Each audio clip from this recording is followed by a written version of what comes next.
Welcome to my channel, M. Miftah Arif.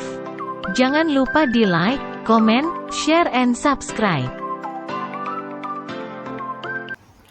Salam.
IPA SDMI ini adalah belajar dan mengajar.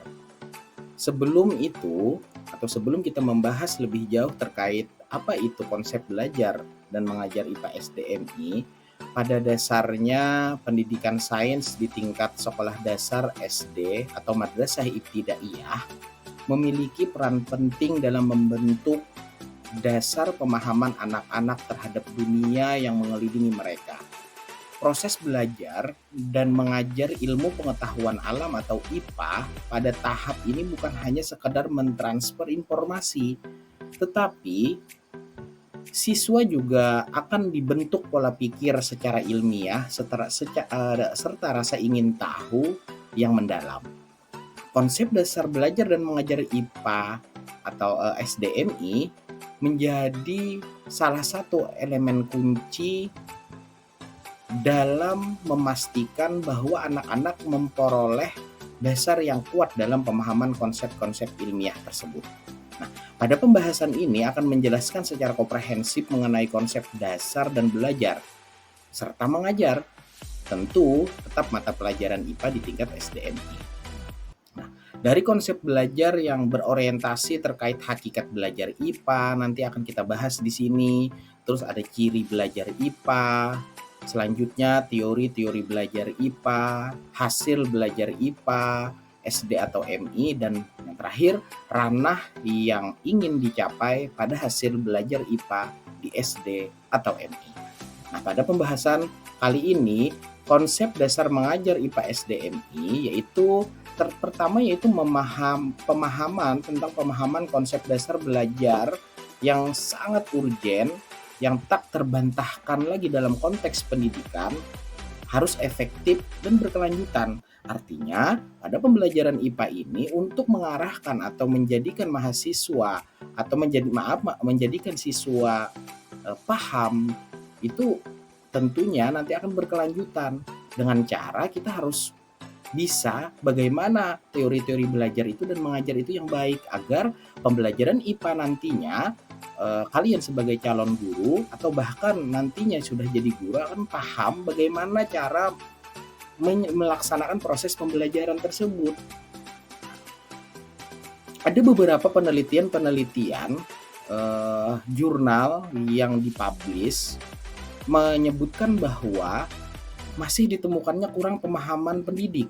Artinya banyak guru yang masih belum paham tentang konsep dasar dan mengajar, sehingga menyebabkan pembelajaran IPA itu dianggap oleh peserta didik atau siswa kurang menarik, sulit, dan akhirnya menjadi kurang semangat dalam belajar mereka. Nah, ini disebabkan oleh seorang pendidik belum mengerti betul bagaimana konsep belajar dan mengajar tadi, khususnya pada pembelajaran IPA tentunya.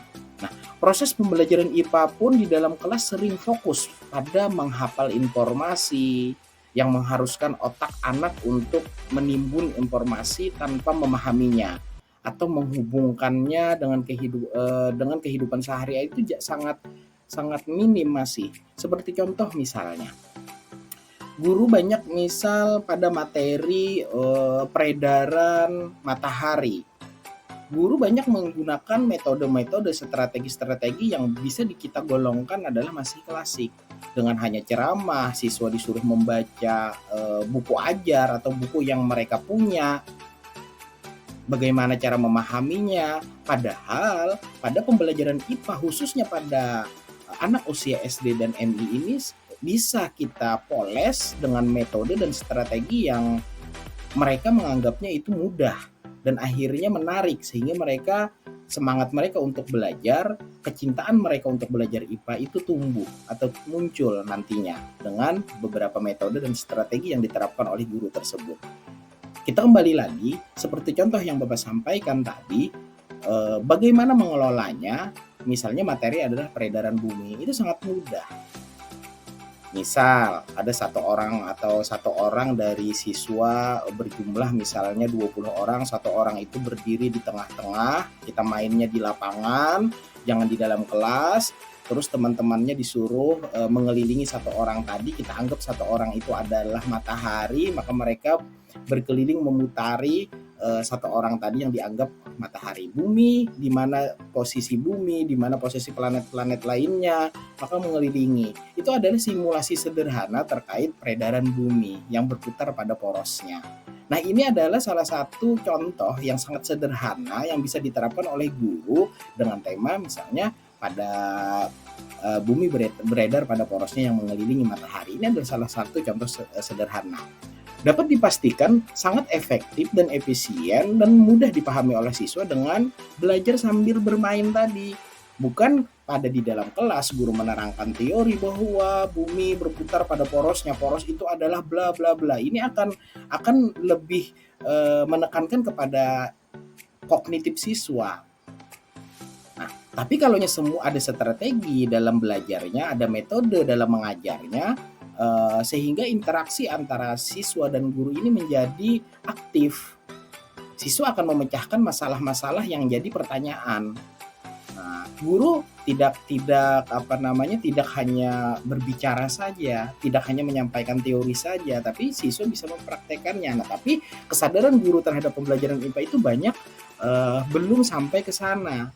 Karena menganggap bagaimana sih mendatangkan matahari ke kehidupan, ya jelas kalau kita berpikir secara logika nggak bisa seperti itu. Tapi pada dasarnya dengan menggunakan strategi dan metode dan memahami konsep belajar dan mengajar khususnya pada pembelajaran SDM ini, itu akan mudah untuk diterapkan.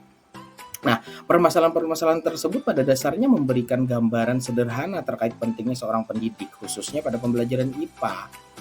Pada pembelajaran IPA di SD atau MI. Memahami dasar dan konsep dasar dan mengajar.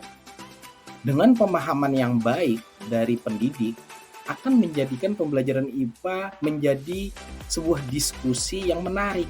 Terlebih lagi berbagai macam permasalahan yang mendasar akan terlaksana atau akan terselesaikan dengan mudah. Yang terpenting, tercapainya sebuah tujuan pembelajaran IPA SDMI. Itu yang sangat penting, yang terpenting. Nah, yaitu memahami peristiwa yang terjadi di alam semesta dan isinya. Tentunya pada materi ranah madrasah ibtidaiyah atau sekolah dasar. Apalagi pada zaman sekarang, di era di mana ilmu pengetahuan dan teknologi itu terus berkembang pesat. Pemahaman yang kokoh terhadap dasar-dasar IPA sejak dini sangatlah penting.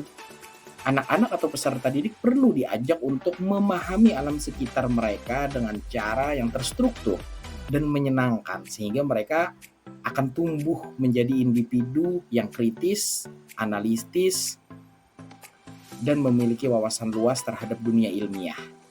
Dengan memahami konsep dasar belajar dan mengajar IPA di SDMI, tentunya para pendidik akan mampu membuka pintu bagi pengetahuan yang menginspirasi dan membentuk generasi masa depan yang cerdas dan inovatif. Itulah tujuan pembelajaran IPA yang sudah kita pelajari pada mata kuliah sebelumnya, yaitu pendidikan IPA 1. Ini kan IPA 2, jadi kita melanjutkan materi-materi yang sudah kita pelajari di semester sebelumnya. Oke, kita kembali. Nah, adapun tujuan dari mempelajari ini, nanti akan kita bahas atau akan dijelaskan prinsip-prinsip dasar yang mendasari proses pembelajaran dan pengajaran pendidikan ilmu pengetahuan alam IPA di tingkat sekolah dasar. Kembali lagi pada belajar mengajar. Apa itu belajar? Ini pertanyaan yang sering atau yang sudah lumrah kita dengar. Apa sih itu belajar? Apa sih itu mengajar? Oke. Belajar mengajar adalah kegiatan yang mewarnai interaksi antara pendidik dan peserta didik. Dua-duanya ini tidak bisa dilepaskan dalam proses pembelajaran. Ada interaksi dua arah antara pendidik dan peserta didik. Interaksi ini bernilai edukatif, tentu edukatif. Apabila tidak edukatif, berarti itu bukan belajar. Hal tersebut disebabkan adanya sebuah kegiatan belajar mengajar yang dilaksanakan untuk mencapai sebuah tujuan yang dirumuskan dan direncanakan sebelum pengajaran dilaksanakan. Artinya, ada sebuah perencanaan. Guru sebelum belajar mengajar atau sebelum melaksanakan proses pembelajaran harus ada perencanaan. Perencanaan inilah yang akan diimplementasikan pada sebuah proses pembelajaran tersebut. Belajar mengajar. Belajar mengajar adalah kegiatan yang mewarnai interaksi tadi. Artinya tidak hanya berinteraksi saja, tapi berwarna. Berbagai macam teknik di dalam interaksi itu harus dilaksanakan, harus diimplementasikan. Agar apa tadi? Agar pembelajaran itu lebih menarik dan menarik perhatian siswa tersebut. Oke, selanjutnya belajar dan ciri-ciri belajar. Tentu tetap berorientasi pada IPA SDMI.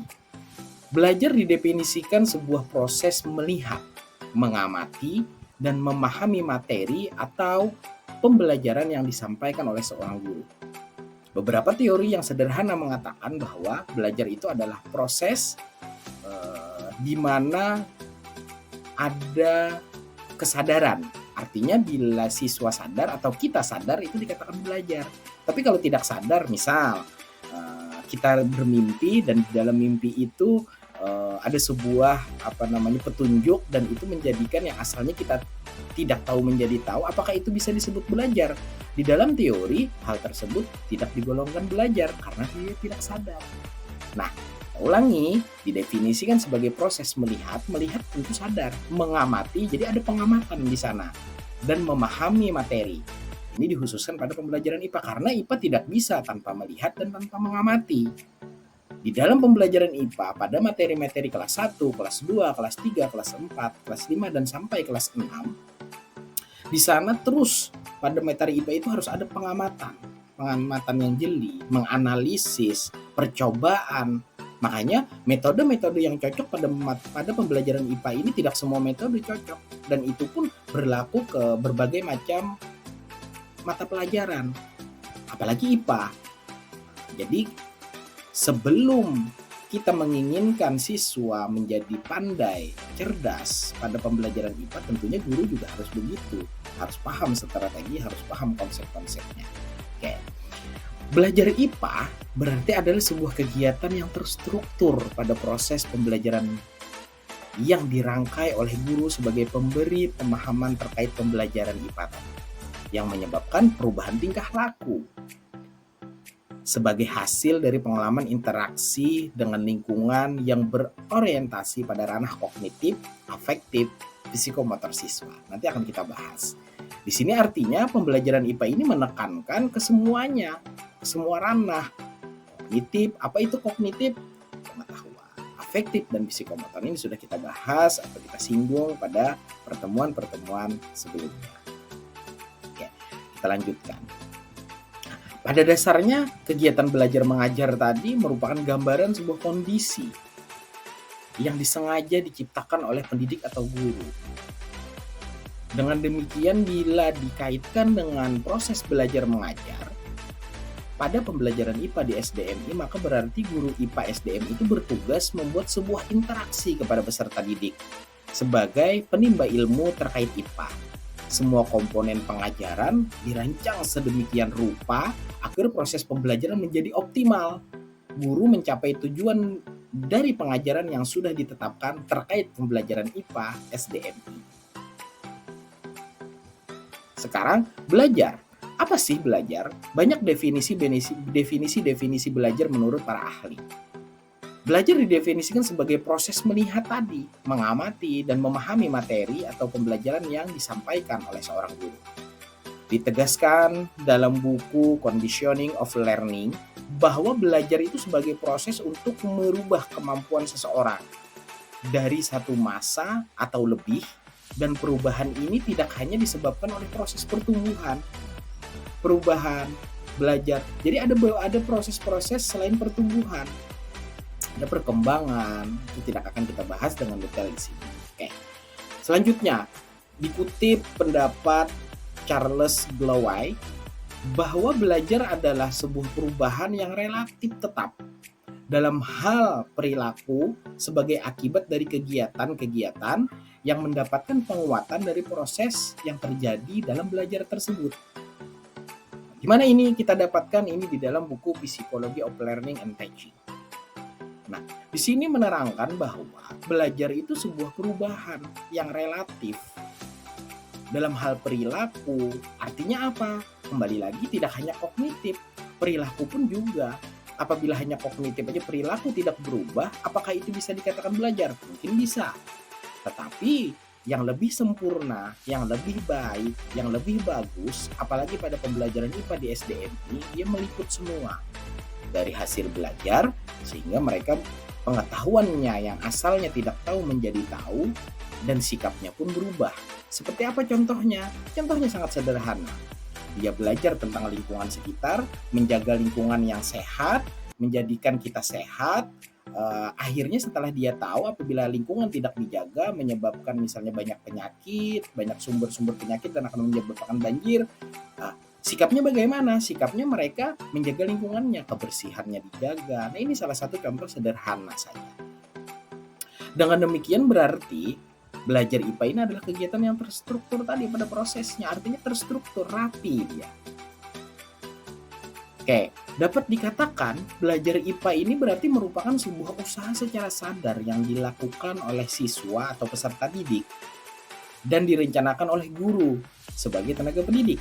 Dengan demikian, secara sederhana, apabila proses belajar IPA ini menjadi pengetahuan siswa, maka pengetahuannya akan bertambah. Proses tersebut disebut juga dengan belajar.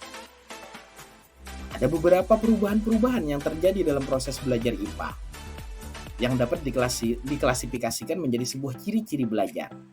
Artinya, ada beberapa klasifikasi. Perubahan-perubahan yang terjadi setelah siswa belajar IPA itu adalah dapat dikatakan itu adalah sebuah ciri belajar IPA di SDMI. Di antaranya ada 4 komponen. Salah satunya misal perubahan secara sadar pada pembelajaran IPA. Bagaimana sih perubahan secara sadar pada pembelajaran IPA? Misal, peserta didik merasakan adanya bertambahnya ilmu pengetahuan, pemahaman mereka terkait pembelajaran IPA yang diberikan oleh tenaga pendidik atau gurunya tadi. Contoh sederhananya, setelah guru IPA SDMI mengajarkan, tubuh itu memerlukan berbagai macam vitamin, dan vitamin tersebut bisa didapatkan melalui berbagai macam makanan yang sehat dan buah-buahan ataupun sayur-sayuran misalnya materinya. Maka setelah mempelajari ini, peserta didik menyadari akan pentingnya memakan makanan yang sehat, dan mereka mulai menyukai makanan-makanan yang mengandung vitamin dan protein lain sebagainya. Ini dari pembelajaran IPA tadi. Yang kedua, perubahan belajar IPA bersifat fungsional. Bagaimana sih maksudnya? Pada konteks kali ini, terkait hasil belajar yang mengakibatkan suatu perubahan yang berguna dalam kehidupan peserta didik yang bersifat konsisten. Misal, Yang awal mulanya siswa tidak menyukai makanan sayuran tadi, serta menganggap sayuran itu tidak menyebabkan apa-apa, tidak berdampak apa-apa kepada tubuh mereka, maka mereka akhirnya atau paling tidak mereka menyadari akhirnya suka, atau paling tidak tetap namanya anak-anak kita tidak bisa memaksakan dia tidak suka tapi paling tidak dia menyadari bahwa sayur-sayuran, buah-buahan yang segar itu kandungannya itu penting bagi tubuhnya. Itu adalah sebuah ciri tadi di dalam belajar IPA SDM. Yang ketiga, perubahan belajar IPA berdampak positif. Jelas, ini sudah kita bisa pahami bersama. Setelah belajar IPA akan mengakibatkan perubahan-perubahan yang positif. Yang keempat terakhir, perubahan belajar IPA mencakup seluruh tingkah laku maupun kesadaran terhadap sesuatu. Perubahan tingkah laku ini dari proses belajar IPA tentunya tadi. Yang dimaksud adalah menyadari sesuatu yang menyebabkan perubahan tingkah laku peserta didik secara keseluruhan. Misalnya, peserta didik belajar mengenai menjaga oksigen yang baik dengan cara apa, tumbuh-tumbuhan dijaga, dirawat supaya oksigennya bagus. Maka tingkah laku mereka akan menyebabkan mereka mencintai tumbuh-tumbuhan. Paling tidak mereka misalnya melihat berita di media-media sosial saat ini ada penebangan pohon atau apa, mereka menyadari bahwa itu gara-garanya manusia juga tidak menjaga hutannya. Nah, ini adalah perubahan-perubahan tingkah laku. Terakhir, dengan demikian, berbagai aspek yang terlahir dari proses belajar mengajar IPA ini merupakan bagian dari ciri-ciri belajar yang menitik beratkan pada perubahan yang terlahir dari proses terjadinya pembelajaran IPA SDMI. Pada dasarnya, ciri-ciri belajar IPA SDMI ini adalah bagian-bagian yang tidak dapat terpisahkan dari proses belajar IPA. Subbab selanjutnya, teori-teori belajar IPA SDMI. Tentu berorientasi pada mencapai tujuan pembelajaran IPA. Agar lebih mudah tercapai, guru harus memahami berbagai teori belajar sehingga nantinya guru dapat menciptakan kondisi belajar yang kondusif. Dan dalam proses belajar mengajar menjadi nyaman, yang bertujuan menjadikan mudahnya memahamkan peserta didik dalam proses pembelajaran IPA SD di MI atau di SD. Sebenarnya pada dasarnya beberapa teori, banyak teori-teori belajar itu. Namun yang lebih dominan yang dapat dilaksanakan pada pembelajaran IPA SDMI ini ada 5 yang lebih dominan. Pertama yaitu teori belajar koneksionisme. Edward Letandik merupakan pengembang teori ini. Menurutnya belajar merupakan hubungan antara stimulus dan respon. Teori ini juga terkenal dengan sebutan trial and error learning. Secara sederhana menurut teori ini, yang mendorong timbulnya aktivitas belajar siswa adalah semangat dan motivasi siswa itu sendiri, sesuai dengan aspirasi dan tujuan yang diinginkan dalam proses belajar dan pembelajaran. Selanjutnya, yaitu teori belajar behavioristik. Teori ini dikembangkan oleh sejumlah ilmuwan, antara lain Ivan Pavlov, Edward Letandik tadi, Guthrie, Bulls, Friedrich Skinner, dan Hood.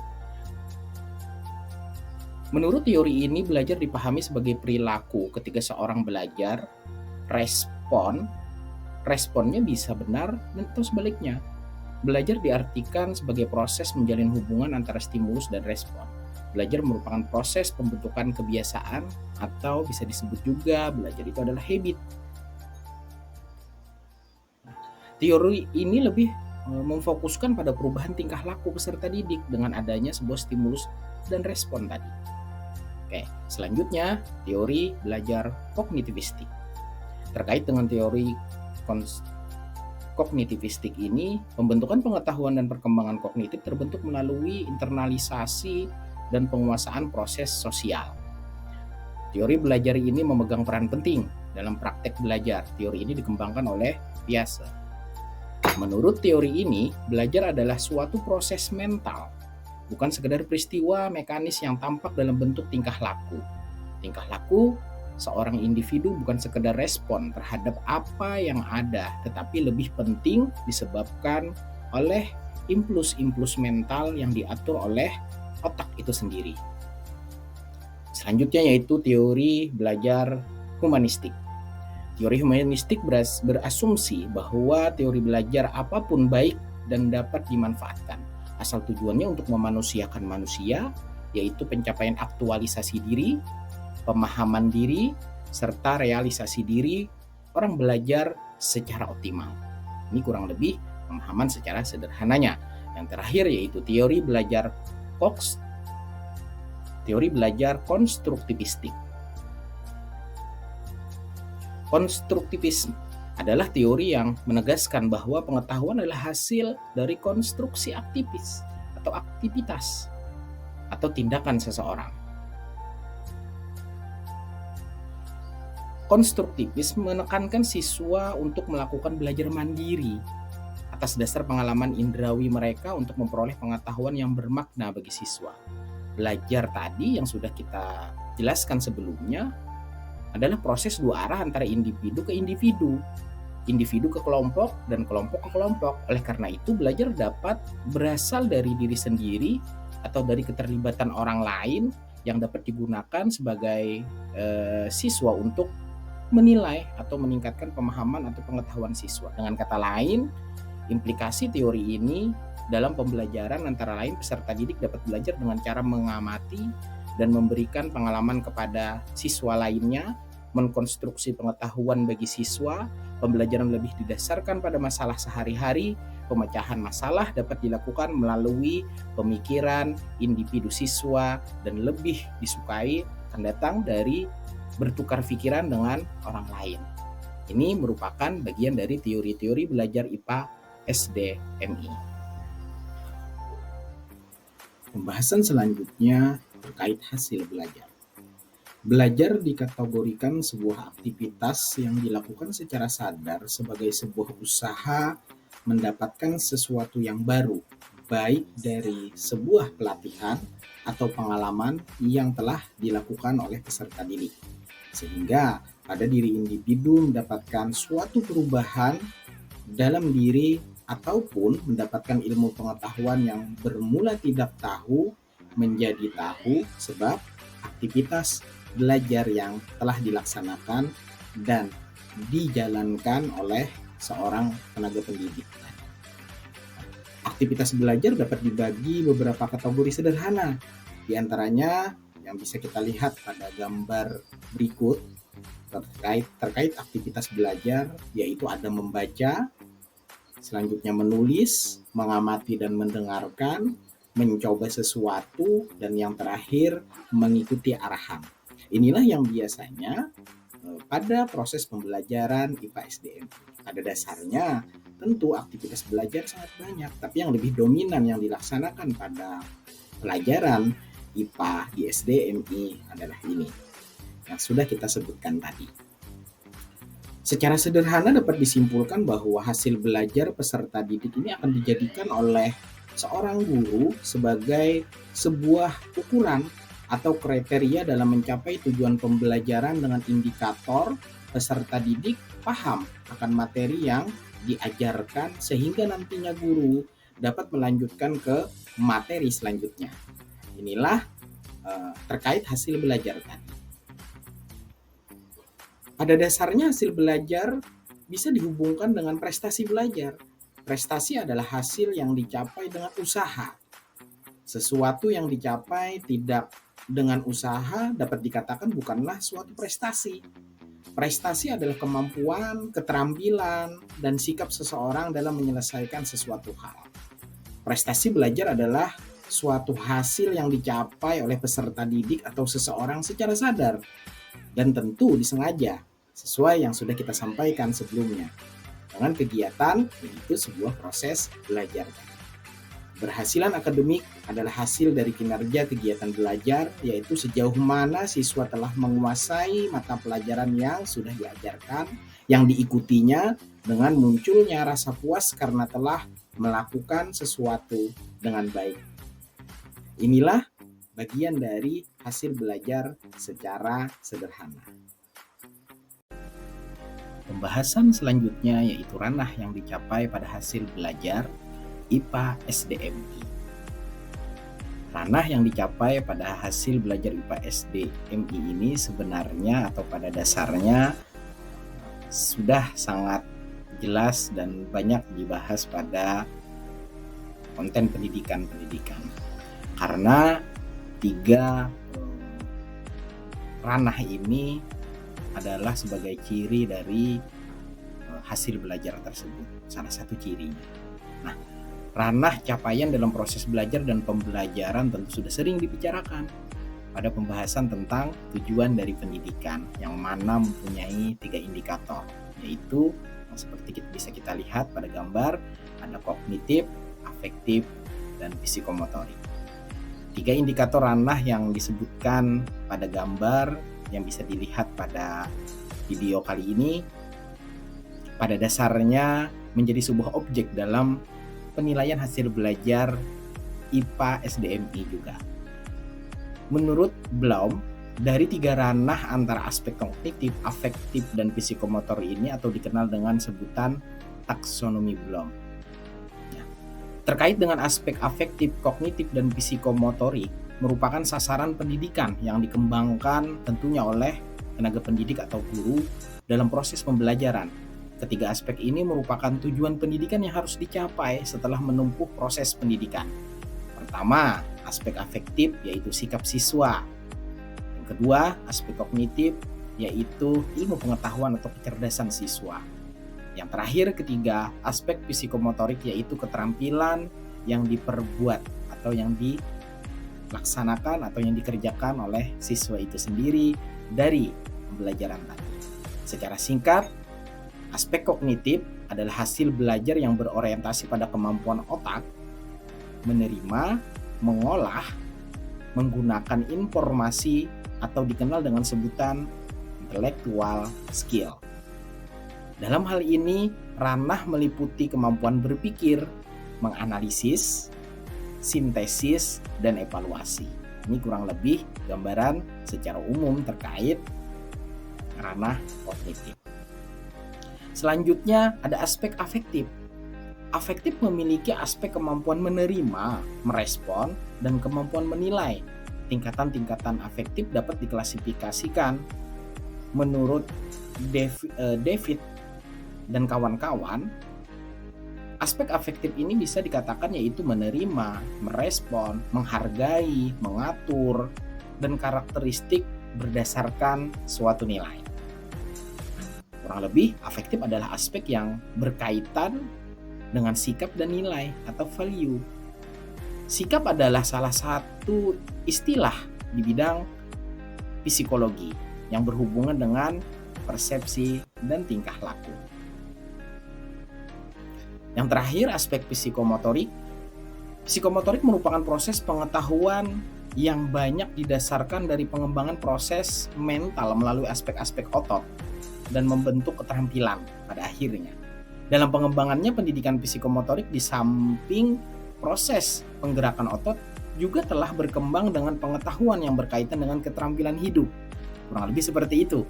Aspek ini berorientasi pada hasil belajar yang erat hubungannya dengan keterampilan fisik yang dimiliki individu dalam melaksanakan tugas atau pekerjaannya. Dengan kata lain, dapat kita simpulkan secara sederhana, keterampilan tersebut akan didapatkan setelah individu belajar sebagai dampak dari hasil belajar tersebut tadi. 4 klasifikasi kemampuan dalam aspek psikomotorik pada gambar yang sudah kita lihat di sana yang diperoleh seseorang setelah melakukan aktivitas belajar memiliki 4 ciri. Di antaranya pertama, imitasi. Ini adalah kemampuan mempraktekkan keterampilan yang sudah diminatinya. Yang kedua adalah manipulasi. Ini merupakan adalah kemampuan modifikasi suatu keterampilan. Yang ketiga, presisi. Ini adalah kemampuan yang dapat terlihat dengan adanya kecakapan dalam melakukan aktivitas. Dan yang terakhir adalah artikulasi. Ini adalah kemampuan melakukan aktivitas secara koordinasi dan dengan efisien. Pembahasan selanjutnya adalah pembahasan terakhir terkait konsep belajar dan mengajar IPA SDMI, yaitu mengajar IPA SD atau MI. Mengajar IPA SD atau MI terkait konteks ini tentu ada beberapa aspek dalam pembahasan ini secara umum yang lumrah dapat dipahami, yaitu mengajar berupa atau berkaitan erat dengan tenaga pendidik atau guru. Jelas, mengajar itu yang dilaksanakan oleh tenaga pendidik atau guru yang berperan sebagai fasilitator, motivator, komunikator, pembimbing, dan evaluator dalam proses belajar dan mengajar IPA SD atau MI. Proses belajar mengajar berpondasi utama untuk mencapai tujuan dari belajar tentu meliputi berbagai aspek teknik di dalam mengajar tadi yang dilakukan oleh guru. Ada guru menggunakan metode atau teknik atau strategi, media dalam proses pembelajarannya. Ini yang harus dilakukan atau digunakan oleh guru dalam mengajar. Itu pembahasan ini nanti di pertemuan selanjutnya akan kita bahas bagaimana pemilihan teknik, pemilihan strategi, pemilihan metode, dan pemilihan media yang digunakan lebih efektif pada pembelajaran IPA ini. Dapat diartikan secara singkat bahwa mengajar IPA pada dasarnya merupakan sebuah usaha nyata yang dilakukan oleh seorang guru untuk menciptakan situasi, kondisi yang mendukung dalam proses belajar yang mempunyai tujuan untuk menyampaikan materi IPA SDMI. Sedangkan timbal balik dari proses mengajar yang diaplikasikan oleh seorang guru mata pelajaran IPA ialah peserta didik sebagai penerima serangkaian kegiatan penyampaian yang diberikan oleh guru tadi. Di sini ada gambar tugas peserta didik pada konteks mengajar guru IPA SDMI. Pada proses pembelajaran, siswa atau peserta didik sayogianya yaitu menerima, menanggapi, memahami, menguasai, dan yang terakhir yaitu mengamalkan. Dapat disimpulkan secara sederhana bahwa mengajar merupakan serangkaian kegiatan menyampaikan bahan ajar tentunya pada pembelajaran IPA SDMI yang disampaikan kepada peserta didik. Sedangkan peserta didik sebagai tujuannya berorientasi pada menerima pembelajaran yang sudah disampaikan, selanjutnya yaitu menanggapi dan memahami, menguasai, serta yang terakhir tentunya mengamalkan yang mereka dapatkan dari usaha yang diberikan oleh seorang guru sebagai pengembang ilmu pengetahuan, pengembang berbagai keterampilan, dan pengembangan kepribadian peserta didik dalam pembelajaran IPA di SDMI. Ini singkat dari materi kita pada pertemuan atau mata pelajaran atau mata pertemuan kita ketiga pada mata kuliah IPA, Pendidikan IPA 2. Pembahasan selanjutnya adalah pembahasan terakhir terkait konsep belajar dan mengajar IPA SDMI, yaitu mengajar IPA SD atau MI. Mengajar IPA SD atau MI terkait konteks ini tentu ada beberapa aspek dalam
Dapat disimpulkan secara sederhana bahwa mengajar merupakan serangkaian kegiatan menyampaikan bahan ajar tentunya pada pembelajaran IPA SDMI yang disampaikan kepada peserta didik.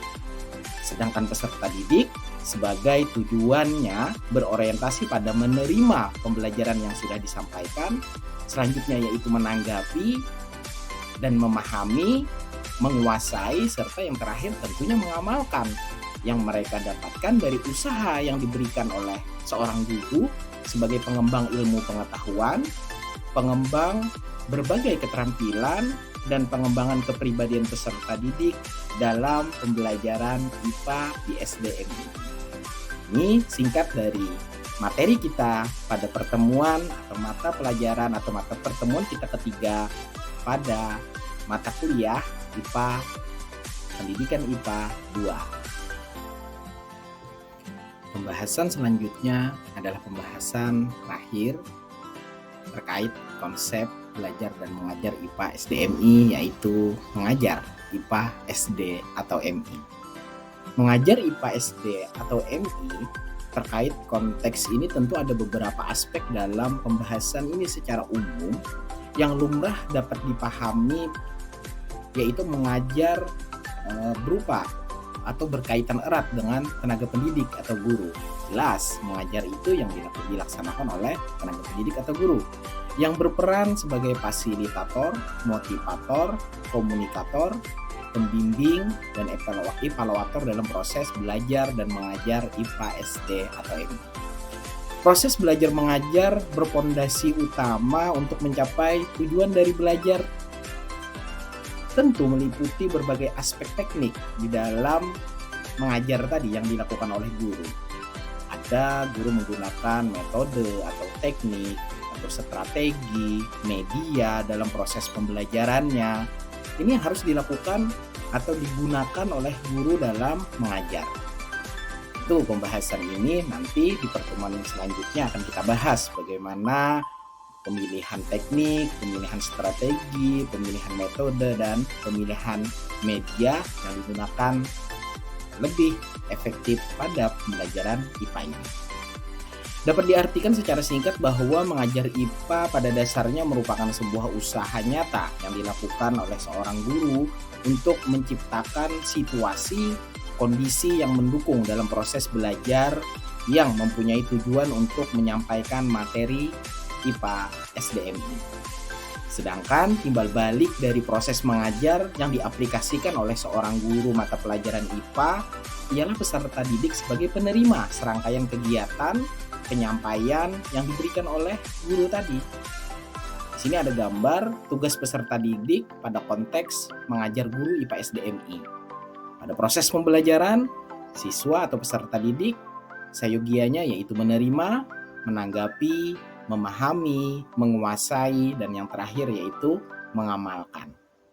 Dapat disimpulkan secara sederhana bahwa mengajar merupakan serangkaian kegiatan menyampaikan bahan ajar tentunya pada pembelajaran IPA SDMI yang disampaikan kepada peserta didik. Sedangkan peserta didik